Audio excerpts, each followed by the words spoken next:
What's up, guys? Welcome back to the Loading Up Podcast. I'm your host, I was gonna say Brother Jay. Oh my God. I'm Producer Jay. Zay. Yo, what's up? What's up? Brother Tay's not with us this week. He is feeling under the weather, which is not surprising because this weather in general has just been all over the place. It's on top of like allergy season. It's bad out there. Yeah, for sure. Allergies are crazy.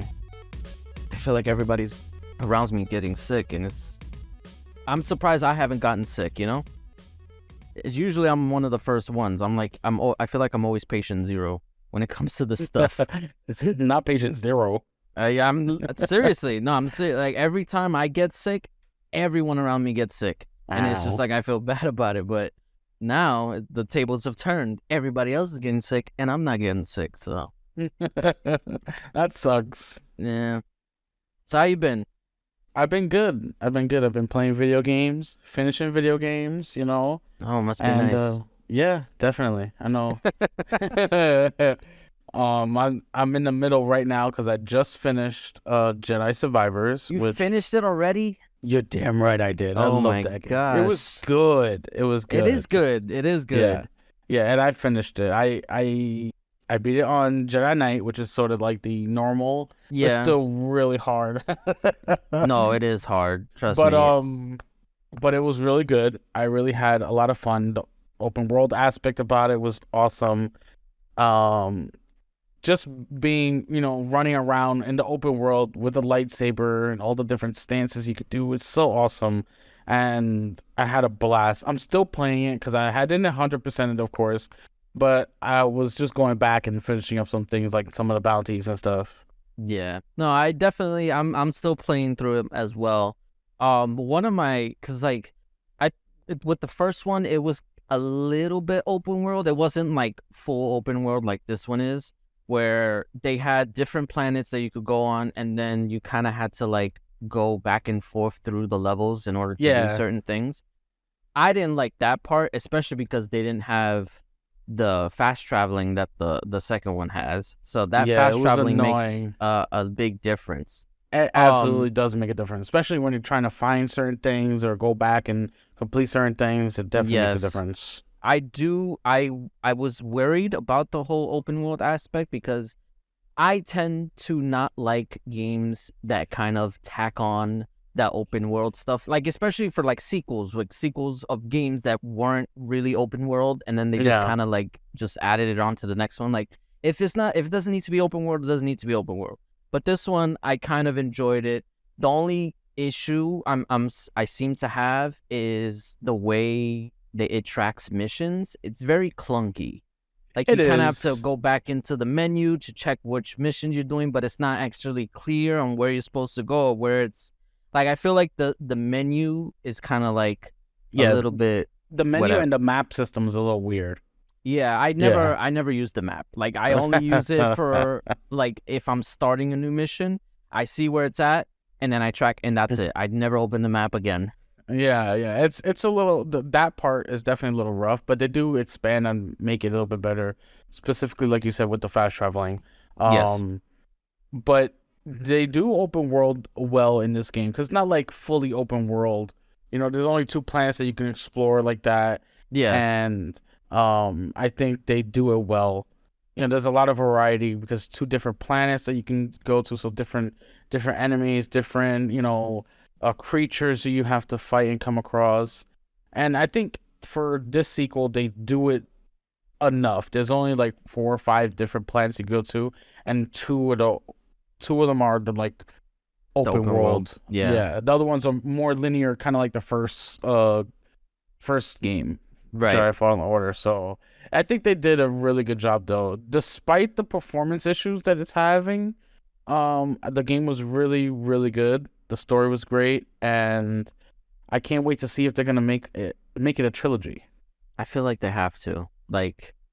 Unless they plan on just ending it with the trilogy, I feel like they could just keep making them. And that's another thing, too. Like, this is going into more just general Star Wars talk, because I've seen a lot of people saying that they should bring Cal into live action. Live action, yeah. Yeah, and like it could work because if unless, like I said, they kill him off in the third game, which is not unheard of for games to kill off their main characters and then just end it. I feel like they could do it. Because he is not old. He's like 23 in this game in Jedi Survivor.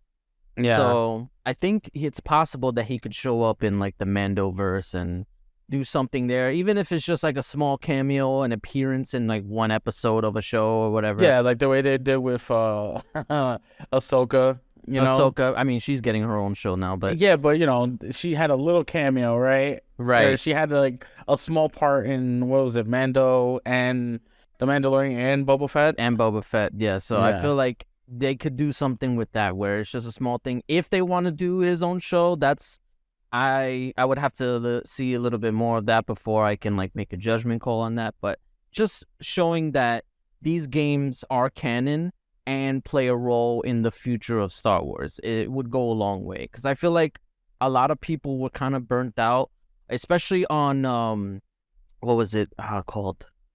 The other Star Wars game where you played as Star Killer.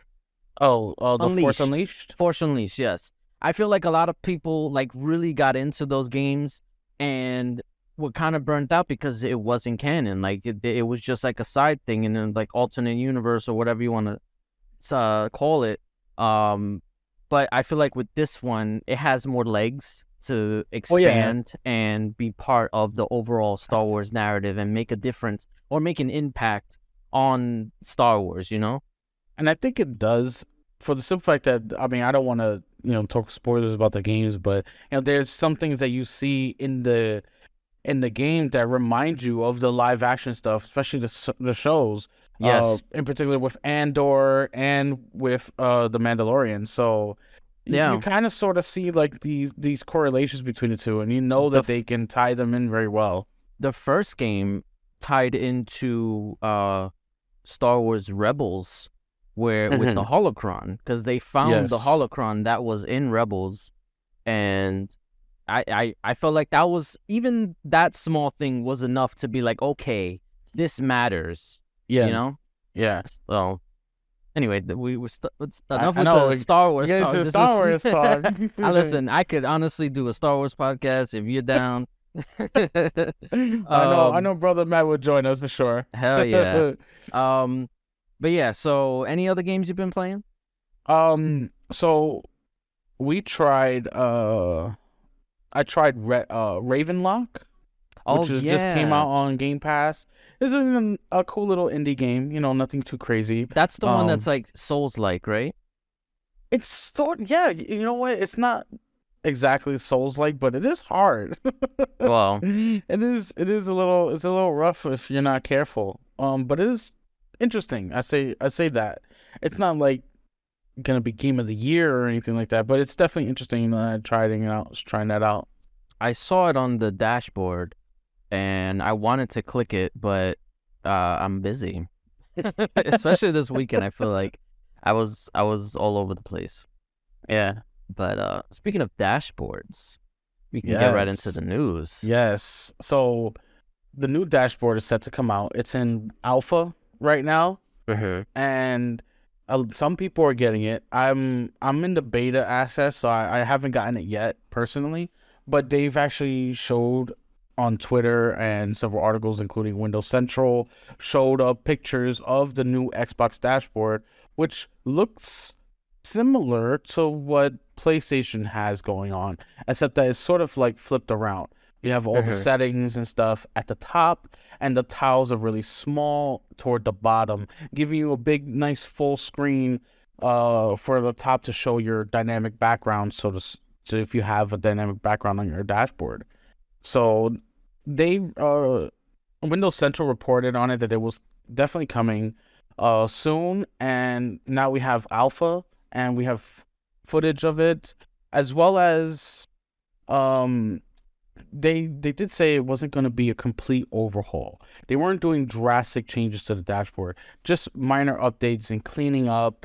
That way people can be able to enjoy their background, because the tiles are really big on the Xbox dashboard.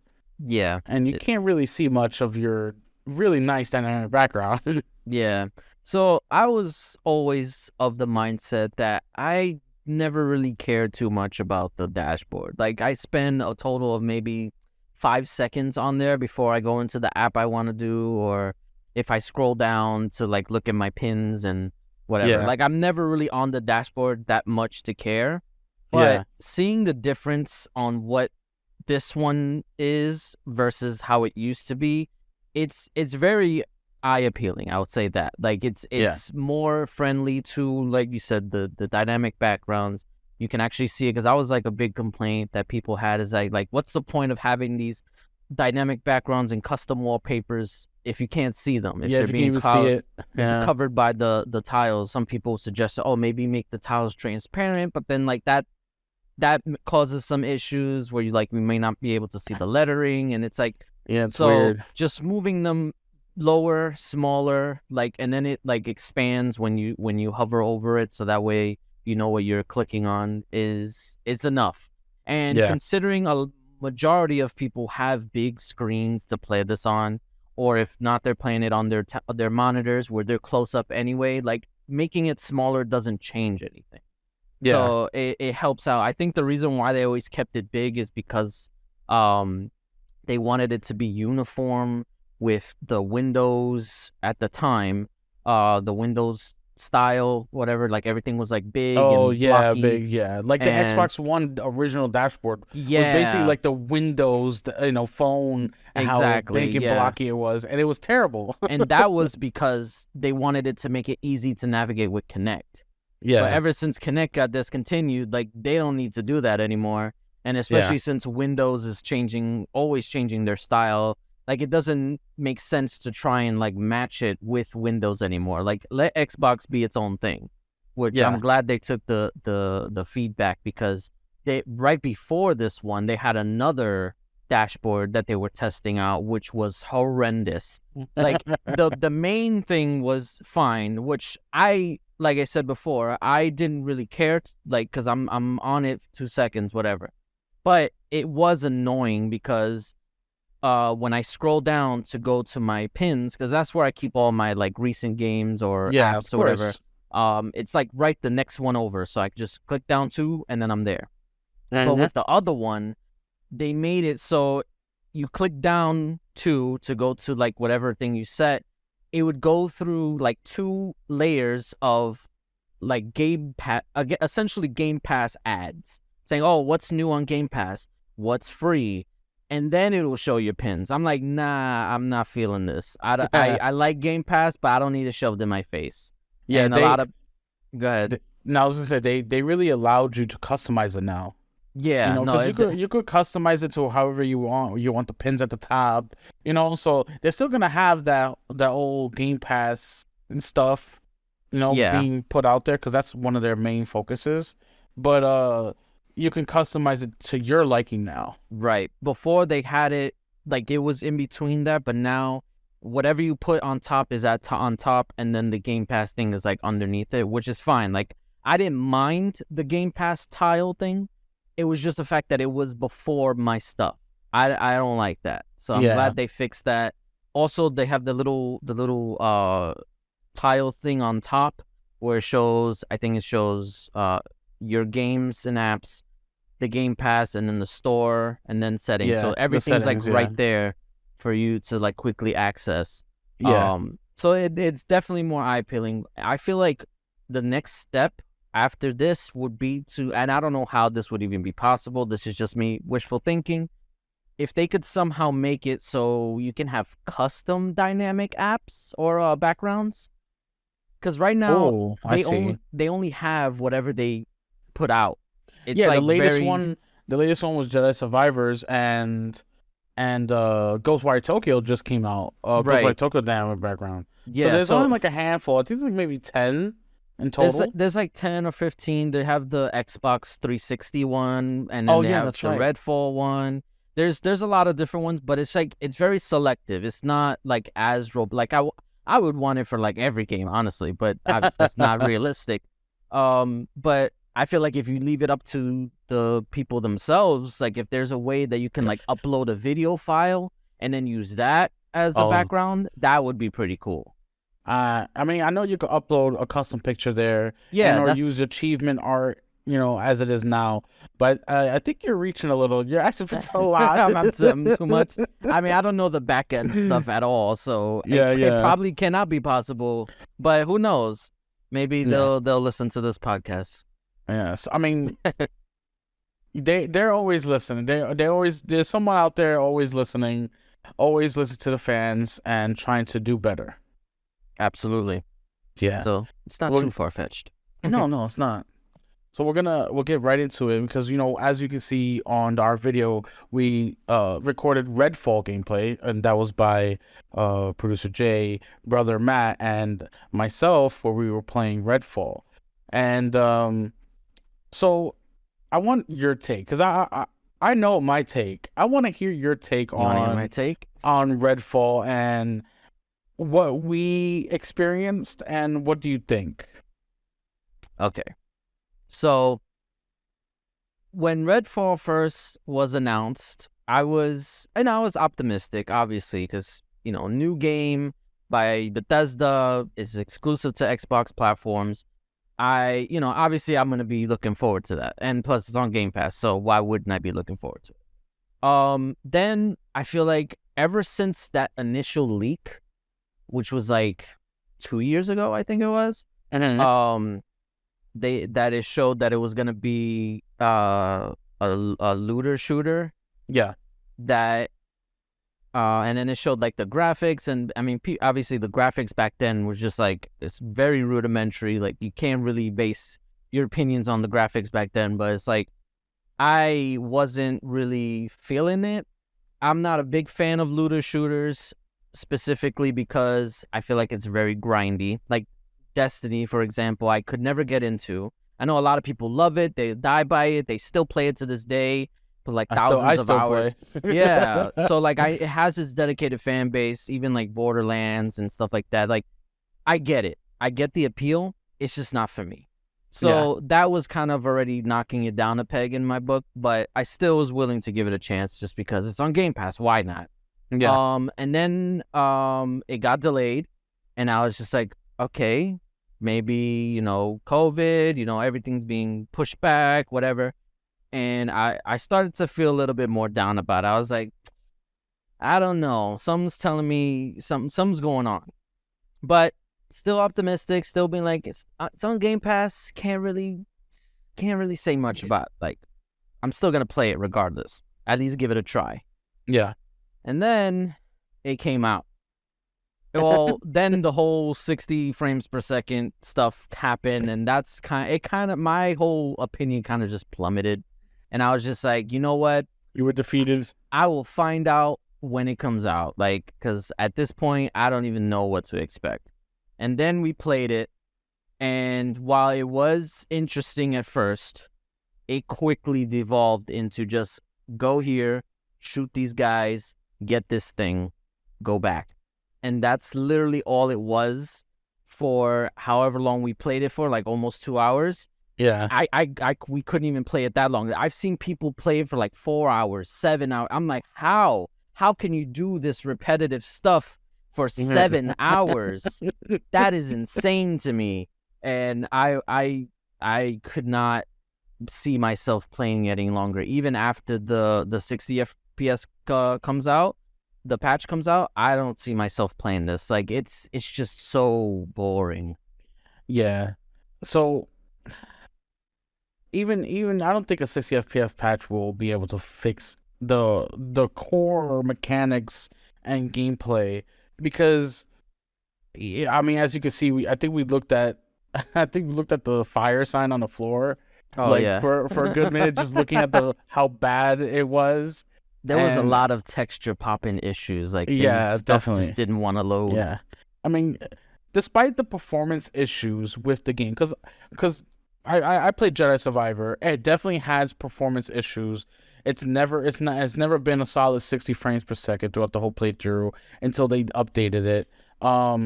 It's and even then after the update, it was still textures popping in and out sometimes, or even cutscenes being a little janky. I could look past performance issues if the game is really good. Yes. And unfortunately, even after trying Redfall, and I played it even some more, even after the gameplay that you see now on screen, I played it more with even other people. It's just not fun. No. I didn't have fun. It was a chore to play the game, and I think that's a problem when it comes to gaming. The game should be fun. And if the game is not fun, people aren't going to play it. The AI was really terrible. Oh yeah. You know, there's only two states with the AI. It's like full alert or nothing. You Yeah. know, there's no in betweens. There's no the immersive sim that they claimed the game was gonna be. That's not really there. Um, it's just like you said, fetch quests after fetch quests. Go here, unlock this, bring it back, and the way the story is laid out, specifically with the sort of slideshow, concept art, instead of like cutscenes, it was like this is supposed to be a AAA Xbox exclusive, and this is what we got, and it was very underwhelming, very disappointing. You know, when you think of a AAA exclusive game coming out, you think of something better than Hmm. this. Yeah. And although I have not deleted it yet, I will go back to try it out a little bit more. I want to get a little bit deeper, see if it gets any better at all, because there are definitely people out there who are enjoying it, and rightfully so. Games are an art, Hmm. and art is subjective, and people can enjoy it even if I don't. If people enjoy it, I want to give it a try. Maybe see exactly what it is that they're, you know, what it is they're enjoying. Maybe I can be a part of that just a little bit if I get a little bit deeper, and hopefully it goes better. But as of right now, the game is not good. The game's not good. Very, very open world, nothing to do. AI is not that smart, and it's just not fun to play right now. Yeah, and that's my main issue, and like I echo what you just said. Is like I can forgive um bad like bugs or anything like that, just like anything that can be fixed, I can look past eventually. I did that with Cyberpunk. Cyberpunk Yeah, was a glitchy mess when it first came out, but the core of the game was sound. Like it was I can great. see it being fun, and Yeah, I had fun with it. I put it down just because like it became too much, especially because it was um I got towards the end of the game, and then like I wanted to like do everything there was to it, and then like I just needed to take a break because like that was like the only game I was playing. I put in like I think like over 100 hours at that point, and I was wow, yeah, I know. I feel like that's well, aside from Elden Ring, that was like my most played game ever, I feel like.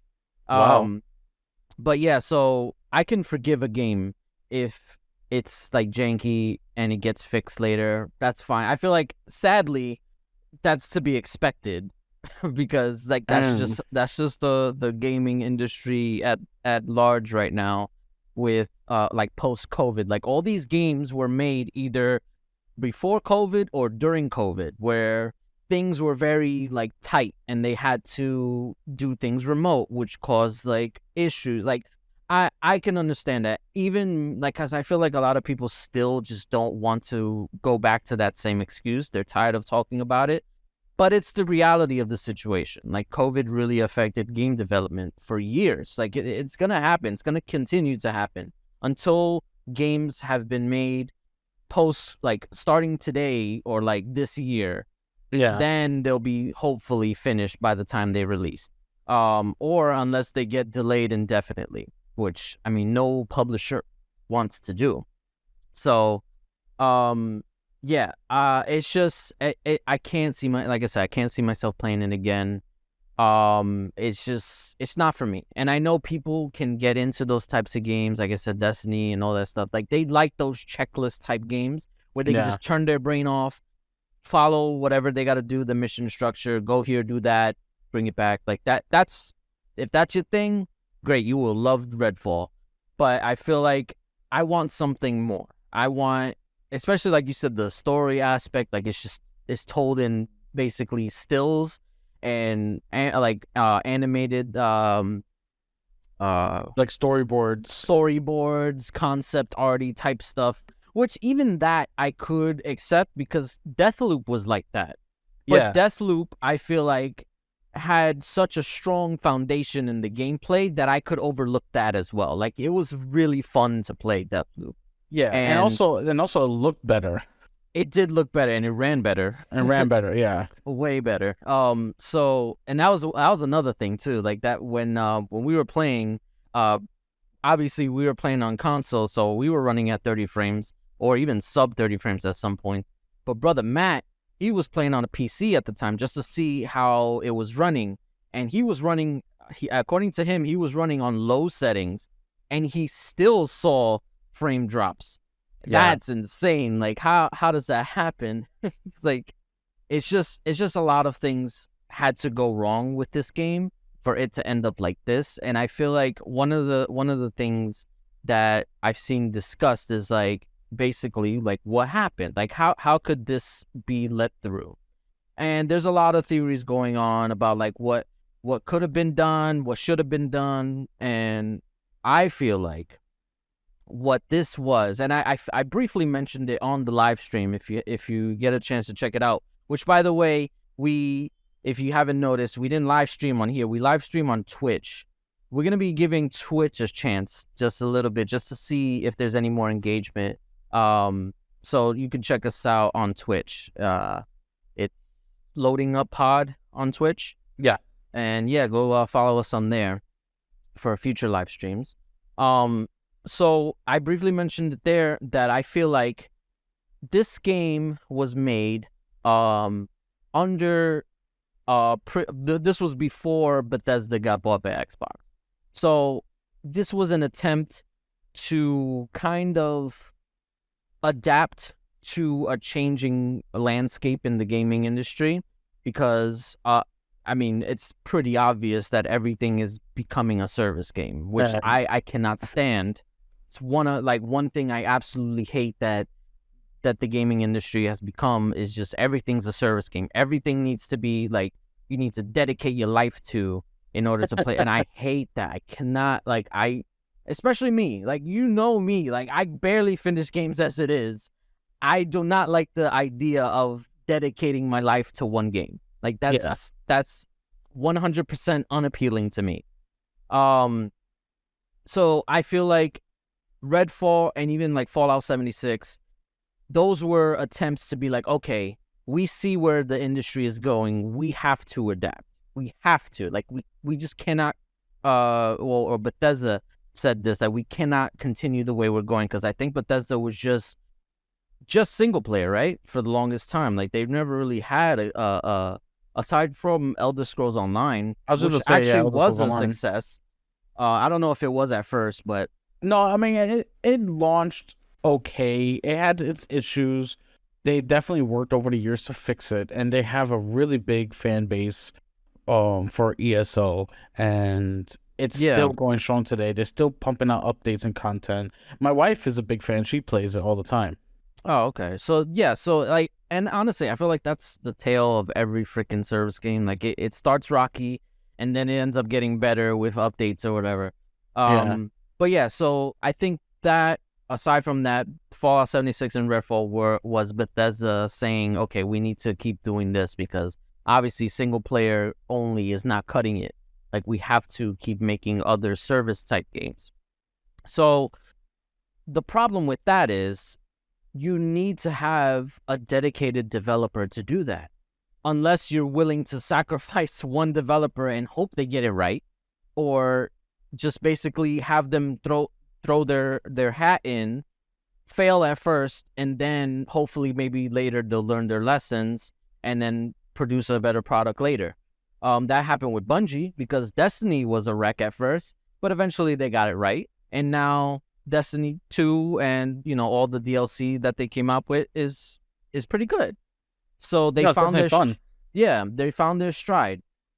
But the thing is, it wasn't that way at first. So I feel like maybe Bethesda saw Arcane or Arcane Austin and said, okay, we need a service game.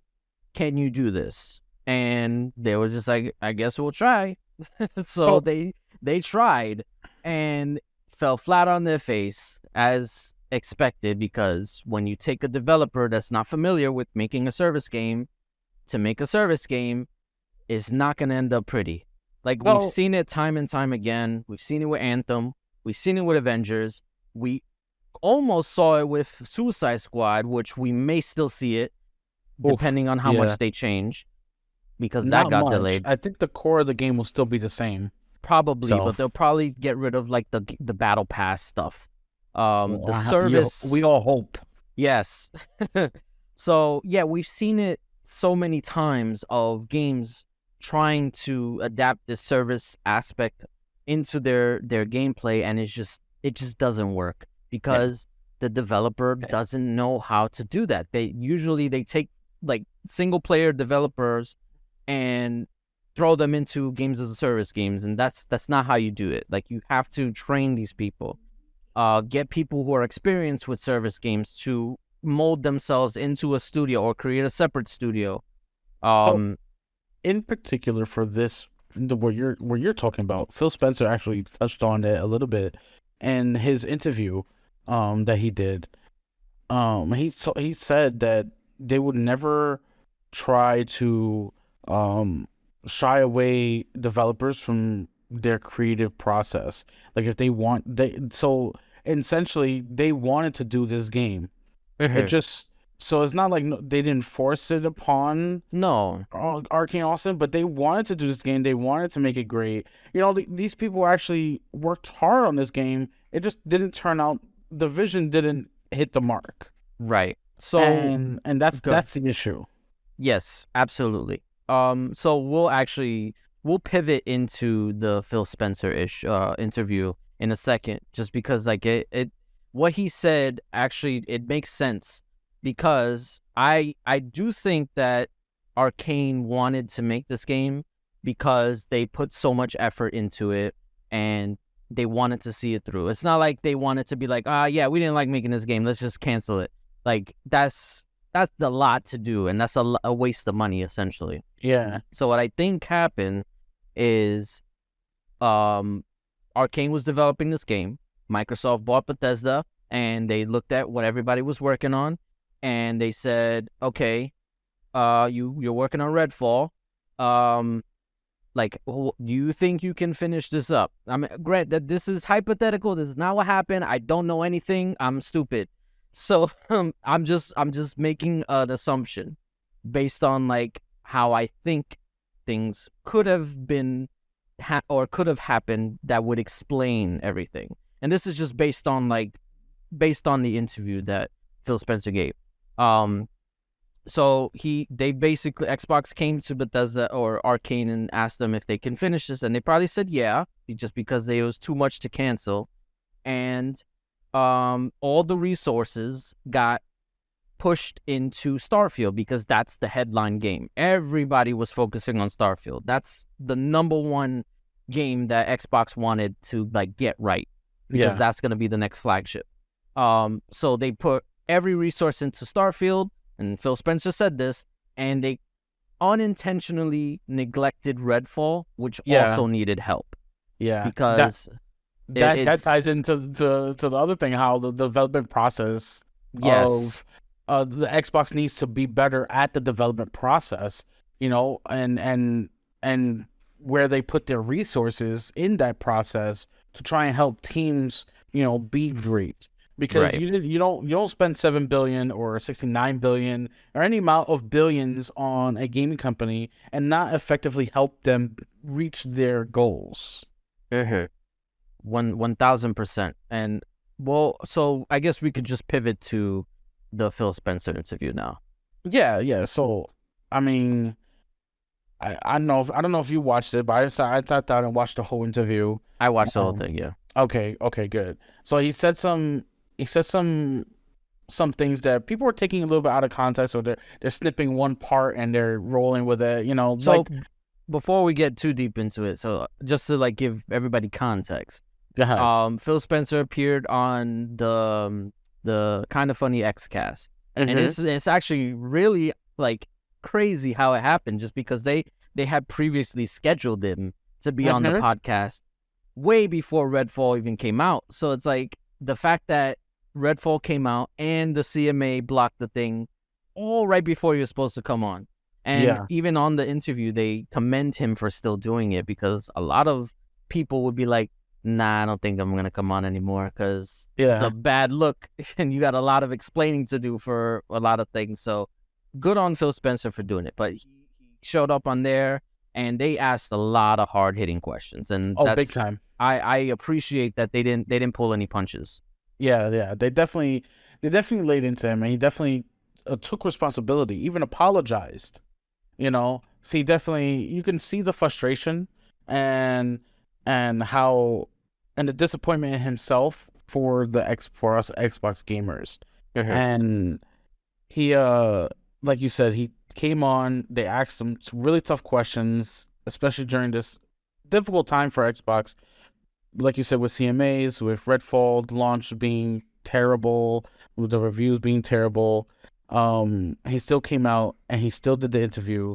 No, like, we've known Phil Spencer to come out and do interviews before on other podcasts and such, but no, he's never shied away.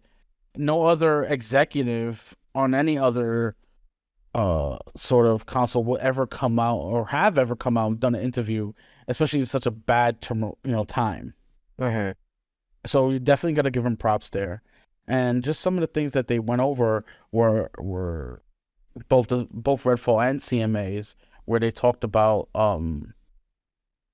how difficult it was to lose a whole generation with the Xbox One generation. And he said, like, that was a very powerful generation, and the fact that they lost that generation um for to build on people's digital libraries Mm-hmm. was really big for Xbox. Losing that Xbox One generation, because as you can see with the momentum from the PS4 and to the PS4 Pro and the digital libraries that people built, and it's where people game. People choose where they game based off of that now, and they lost that generation. And it was no fault of Phil Spencer. Like, he came in after all of that. Like, granted, Yeah. he was running Xbox Game Studio or publishing or whatever. Basically, who Matt Booty, he runs that now. Uh-huh. That was where Phil was before. So it was what's his name? Don Matrick, who was head of Xbox Yes. at the time, and he was the drizzling shits. I feel like he took Xbox into a completely different direction where it shouldn't have gone, which was focused on TV and TV. Connect Yeah. and all that stuff, like stuff that didn't matter to gamers. Now, Yeah. granted, ironically, or maybe I don't know if this is ironic, but it's very interesting because he was pitching all of this back in 2013, like TV, like, and adapting their TV show or IP into TV show. They were talking about the Halo movie, then that turned Yeah. into a TV show. You see that now with Sony, with The Last Yeah. of Us, and now they're making a God of War show, and they're making a Horizon show. Yep. They're making a Gran Turismo show. Like, Sony basically is doing what Microsoft wanted to do in 2013, but now it's more acceptable. Yeah, And but I think also it's mostly because Sony has the memes to do that. It's just they true. own Sony Productions and Pictures and stuff like that, where they already make movies and big budget stuff. Right. I also think it helps that the rise of streaming apps happened. It made these shows and movies more accessible to Yeah. everybody, because a lot of people didn't want to have to tune into freaking whatever show or a TV channel to watch these shows, because like that's not how people consume media anymore. People like on demand as soon as they want it. Yeah. Whenever they watch, they could binge watch everything. Like that's it. It helped Sony in the long run that streaming services became popular. But I think back then, I don't even think there was any streaming service aside from Netflix. So and Hulu and Amazon Prime. That was it. But then Disney and HBO Max and Paramount, all this stuff came out. Everybody has a streaming service. Everybody has a streaming service now. So yeah, I just thought it was interesting that like and this has been a trend for Microsoft for a long time that they are too early to the party for a lot of things. Like even remember when they announced the Xbox One, they were talking about a family game plan or family library where everybody joins in together and they can pick from a pool of games that everyone bought or something Yeah, like that. That's yeah, Game Pass, yeah, essentially. yeah. That That was was early Game Pass. the Yeah, precursor to Game Pass. So yeah. there's like they were too early to the party, and it's just like And they now we're have getting Family Game Pass. exactly. We're basically getting what they were talking about. Yeah, So yeah, I just feel like they kind of just shot themselves in the foot with the Xbox One, yeah. and basically Phil Spencer has spent the last what 7 years, 8 years, just building back up the brand to somewhat of a prominent state. I mean, And according to their fiscal year, their financials, situation, they're doing really well. Not particularly in hard. We're talking about like software and revenue. software services, yeah, Yeah, they're doing extremely well because we all know that Microsoft is not doing well with hardware sales. Nobody's out here saying that Xbox is going to beat PlayStation and hardware sales. It just doesn't happen, especially after the or generation. Nintendo for that Or matter. yeah, or Nintendo. No, nobody's beating Yeah, Nintendo. nobody. Yeah, Nintendo's Yeah. untouchable. Yeah. So nobody's saying that people are gonna stop buying Nintendos and PlayStations to come to Xbox.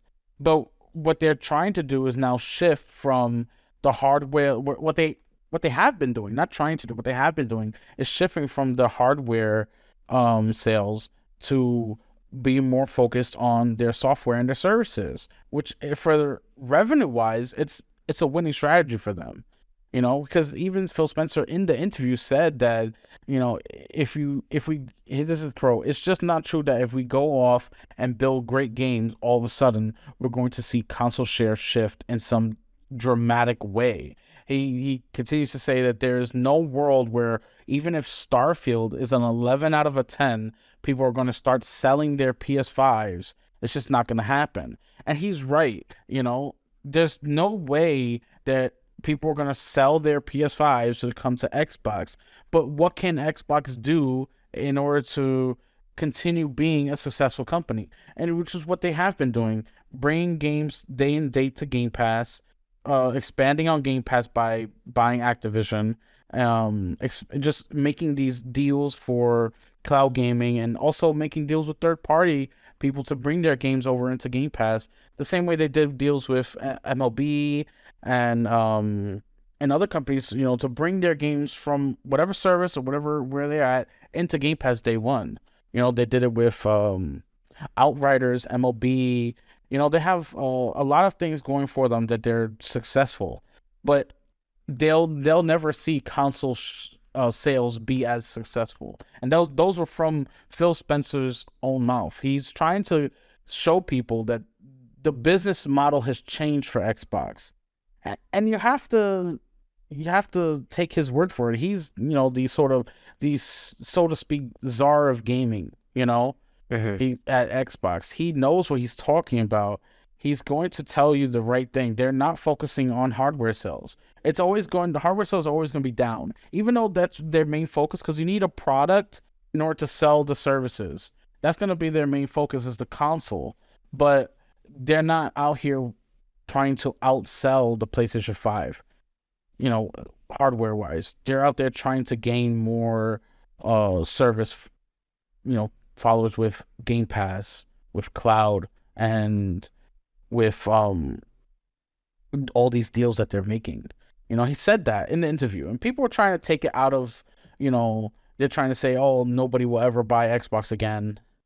And Yeah, nah, they're that saying that's doom and gloom on all over, even in the media, not just Twitter. The media is saying that Xbox is slowly dying because of this, but everybody doesn't realize that the business model shifted. yeah, Then they're not looking at sales, and that's what the industry is focused on. The industry is always focused on sales numbers. Where did it go? But on the back end, Xbox is doing great. They're racking in billions of dollars every quarter. right. That So. Go ahead. No, go ahead. Yeah. Yeah. No. So that quote that you just said really got like basically the gaming industry in a freaking whirlwind, just because the way he phrased it, a lot of people misinterpreted what he actually said. So what you just said, what the exact quote is, what he said is the market set or the market shift. That's Yeah. what he was referring to. Basically, so you see like PlayStation and Xbox, like they have a certain amount of market share.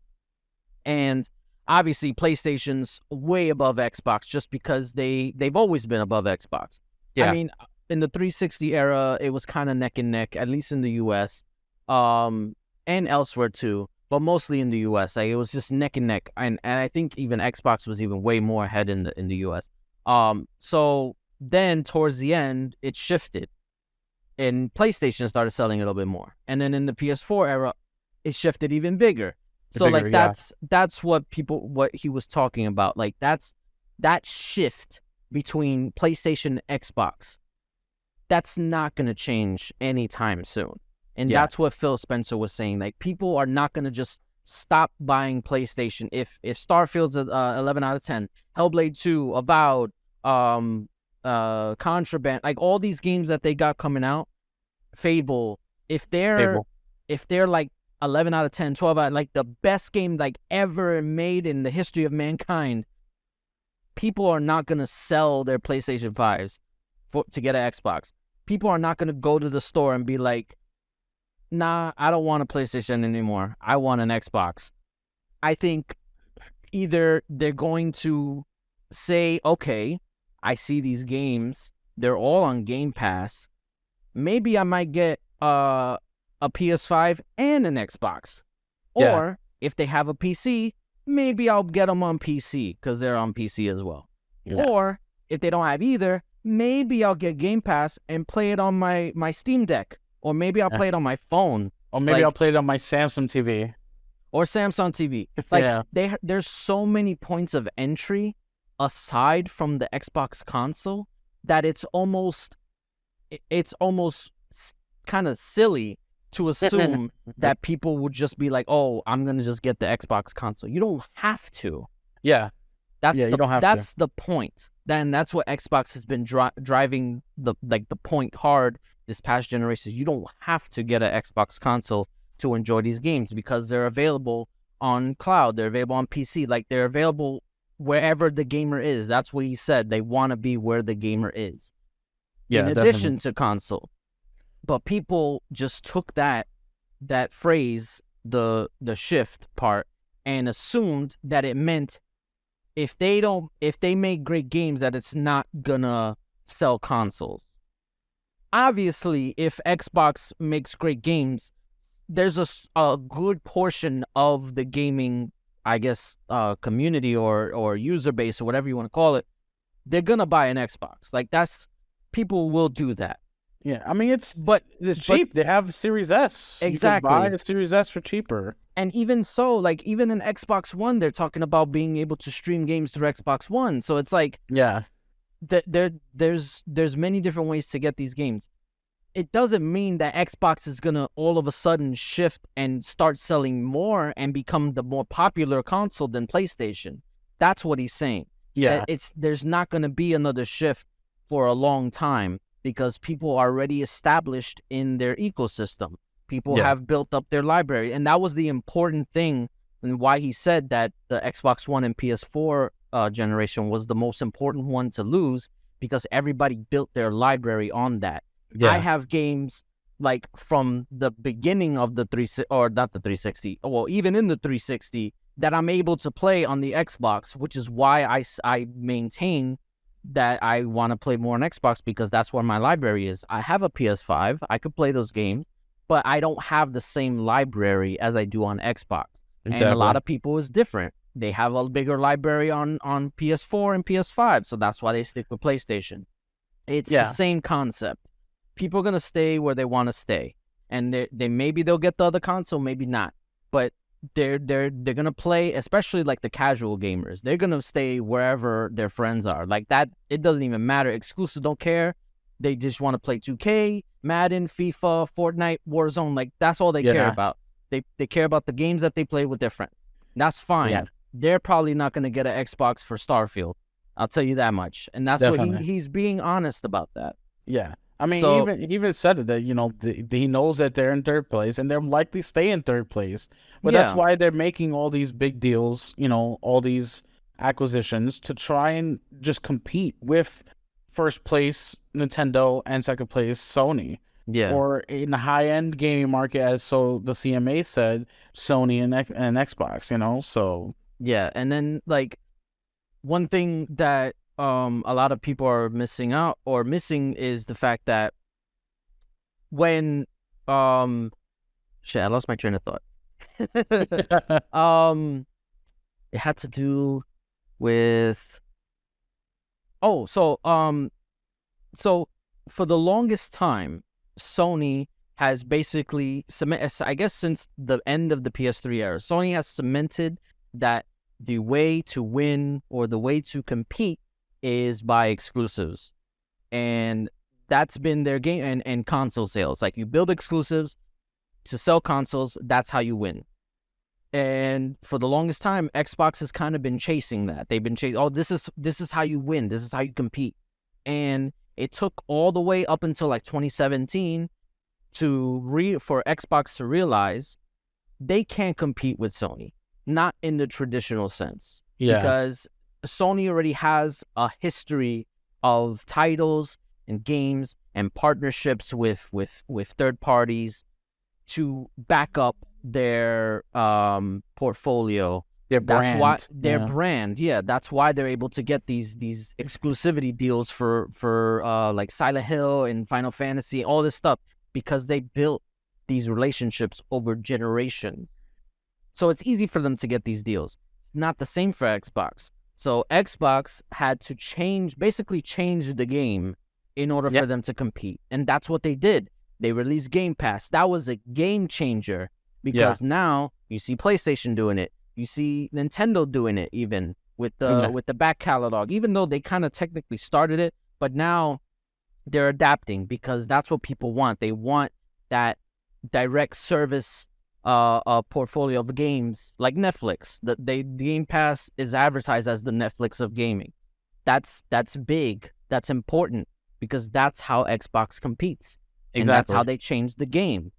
And exactly, that's the way they make their money. And people don't see that. They're still hyper focused on console sales, on game sales, on Metacritic scores. Like that's all they focus on because that's what Sony focuses on. They yeah, can't do that. You have to focus on everything that goes on, everything that brings in money, everything that brings in revenue. That's how you win. That's how you compete. And even Phil Spencer even said himself that they're not in the console business to compete with PlayStation anymore. Like they already conceded, they admitted defeat, yeah, they lost, they lost. I mean, yep, a lot of people take that like to heart.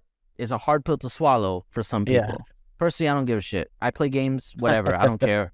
yeah, Um, so yeah, so that's how Xbox is changing the game, and everybody's adapting. Sony's everybody's offering games on adapting, PS Plus, Amazon Luna. They're starting to get games in there. I mean, Google Stadia yeah, tried.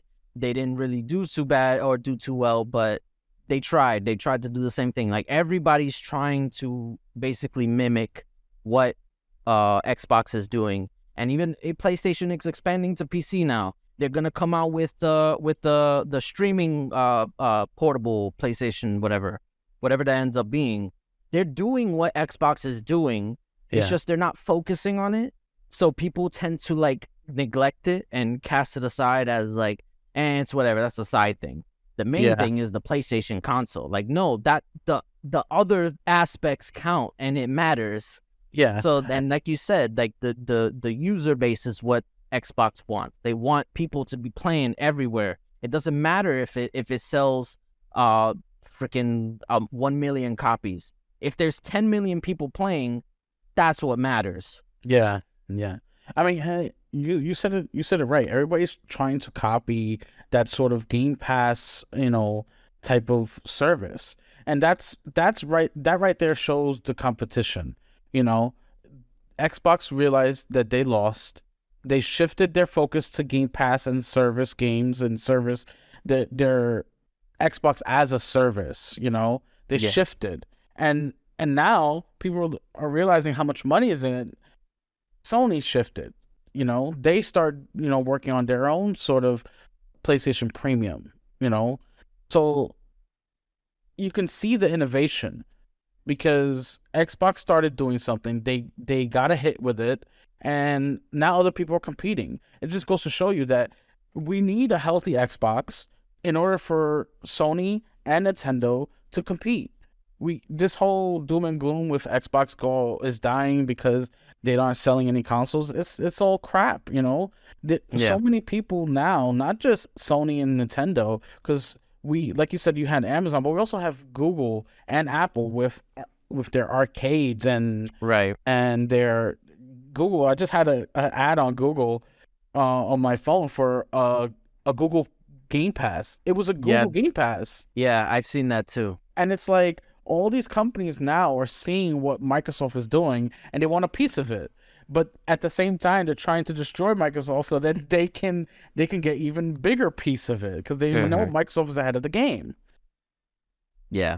It's just a lot of people just, for whatever reason, they want Xbox to fail, Yeah, which I don't know why they would want that, because that people like to joke, or maybe they're not joking. They say, "Oh, Xbox is a monopoly." If Xbox is out of the game, Sony's not competing with Nintendo. yeah, They're essentially going to be, because Nintendo does its own thing. Essentially, Sony becomes the monopoly. Is that really what you want? Like, you yeah. want it? They're the ones who ushered in the $70 The seventy game era dollars. Yeah. and the $10 upgrades for next gen. Who's to say Oof. that they don't increase it to $80, $90? Who's gonna stop them if they're the only game in town? Not the fanboys. No, they'll be like, "Oh yes, Yeah. I love spending money. Yeah. It's worth it. It's Like, worth the quality. I don't care. Like, that's the thing. People forget that they're consumers. They're supposed to look out for themselves when it comes to buying things. If there's a deal out there, if you could spend less money for the same thing, you should absolutely advocate for that. If there's a store that's selling milk for $3, and then there's another store that's selling it for $2, you go to the store that's selling it for $2. Like, I don't care. Like, it doesn't matter who's selling it, as long as you save money. That's the whole point of consumerism. Save money.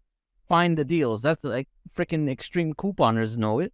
Like, that's the whole point. You save money.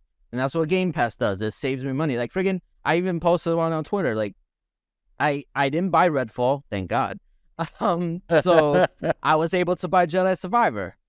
Look at that. Now I got 2 games to play. Well, 1 game really, but theoretically I would have had 2 games to play because it was on Game Pass already. Game Pass saved me money. That's it. It does, definitely.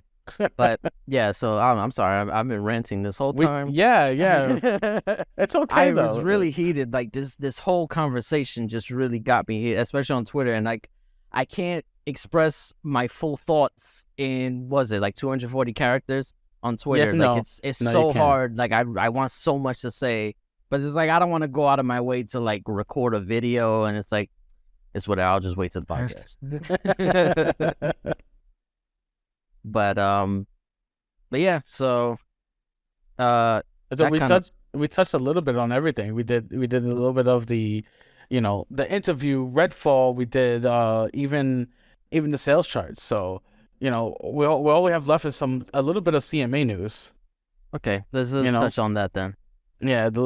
So Microsoft went and hired a new lawyer to sort of appeal for the CMAs for the decision on blocking the Activision merger, and they hired Daniel Beard Casey, and he's known for beating the European Union and overturning some of even their strictest concerns with technological giants, including with Apple. So Microsoft is out there swinging the big guns, hiring whoever they have to hire to try and get this deal pushed through, even if they have to go up against the whole country of Europe. Yeah, no, I think well, because right now their only opponent is, well, I'm gonna say only because they also have the FTC, but the FTC hasn't filed an injunction yet, so they're Yeah, kind of like not really applicable right now. The only one that's really the focus is the CMA because they're the ones who blocked the deal. they So didn't now want to block it. Yeah, they hired this lawyer to appeal, and honestly, like based on what I've seen and what I've read about the whole appeal process, it's not a 100% loser. It's going to be hard and it's going to definitely. be long, obviously. So Yeah, I think it really just depends on if, which I mean, I think Phil Spencer and Bobby Kotick on Activision have both said that they're going to see this through. So I oh yeah, think definitely. they have up until the end of next month, or maybe it's the end of July. I know July is the deadline where they have to extend it because I know they said June, the end of their fiscal year, which is next month, that they would have this deal closed. But because of this block, it extends it. So they have to agree to an extension and the shareholders have to agree to it, which I haven't really heard anything about that, but I don't see why they would, or they wouldn't be, or they would be opposed to it. Yeah. Yeah, Um, so yeah, so we'll see what happens. Hopefully that this lawyer really knows what they're doing because they're gonna need all the help they can get because the CMA is very stubborn when it comes to this stuff. definitely. And It's not they impossible, like you said. It's just very hard. yeah, it's gonna be interesting. And I said it last week. I really wanted it to be over, but it's not over. So we just gotta sit tight. Yeah, definitely not over. Definitely a lot of stuff coming out. Mm-hmm. And I mean, even some of the small groups of cloud gaming people like Boosteroid, where they got a 10-year deal out of Microsoft, they just came out and they said that the CMA's decision to block doesn't really make much sense because it would take years for any Activision game to be joining any cloud service.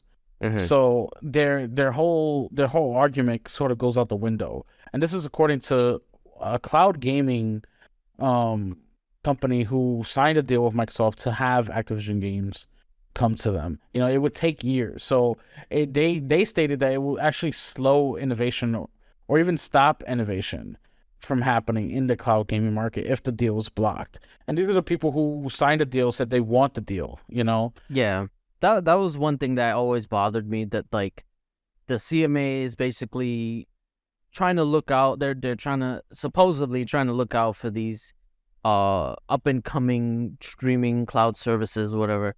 But when you have these cloud services themselves coming out, even Nvidia spoke out about it, Yep. saying that no, we want this deal, we want it to go through. It helps us. Like, who are you really protecting then? Like, what your argument that it could stifle innovation or cause competition concerns? Like, that's no. Like that they're telling you no. We signed this deal. Are you calling them stupid? Like that Microsoft swindled them into signing these deals. Like, did they just not read it? Like, it just the logical leap that you have to make to justify these concerns is crazy and it makes no sense. So hopefully the what was it, the CAT whatever, Yeah. they see that and basically side with the streaming services themselves who have said that this deal is good for them. Yeah. I mean, the deal is good. And the whole case where all cloud gaming, the CMA said that cloud gaming is really big and, they don't want, Microsoft, a big company, to come in and stifle their sort of innovation and or have a big, leap ahead against other companies. It just doesn't make sense because in general, there's only like less than 5,000 cloud gamers in the UK. So Yeah, who are they trying to protect here? Are they are yeah, they are they protecting the gamers or are they protecting shareholders or their friends? What's yeah, going on? The facts look like they're on the side of Microsoft. yeah, So let's hope that this new lawyer helps this and this appeal goes through, we know it's going to be some more time, and it's going to extend the process. They did say that although the July 18th deadline, they're going to have to extend that because of the CMA's ruling. Yeah. So we have not gotten confirmation of the extension, but likely it will extend because both Activision and Microsoft want the deal to go through. Everybody Right. wants the deal to go through, so they're going to definitely extend that time frame. Yeah, absolutely. And one thing I hope that happens because of this, like the delay in the acquisition, is that Microsoft refocuses, and especially, I mean, not just with that, but with Redfall and all like the negative press that they've been getting. I want them to basically just knock it out of the park with their upcoming showcase, because they just announced that, and And that's the times. yeah, I think they really need a big W, and this is their opportunity to show it. Oh, definitely. And Xbox needs a win. Yes, they do. And speaking of the showcase, we mentioned it in the live stream. We're actually going to be doing a reaction live stream for the Xbox showcase. So stay tuned for that. And It's gonna be fun. it definitely is gonna be fun. Is that all we got? That's everything. That's everything. Well, we definitely went a little bit long on the Phil Spencer stuff, but it was warranted because it was just a lot of stuff that needed to be covered and a lot of misinformation that people just ran with. It needed to be discussed at length, but I'm glad we did. Absolutely. So that'll do it for us. Follow us on our socials, on Twitter, on TikTok, and on Twitch, since we just started that. And that's it. Anything else? Nope, nothing else. We'll just have to wait for next episode. Some more streams coming up and some exciting times. Yes, absolutely. Thank you for listening. Like and subscribe, and we'll see you next week. Laters.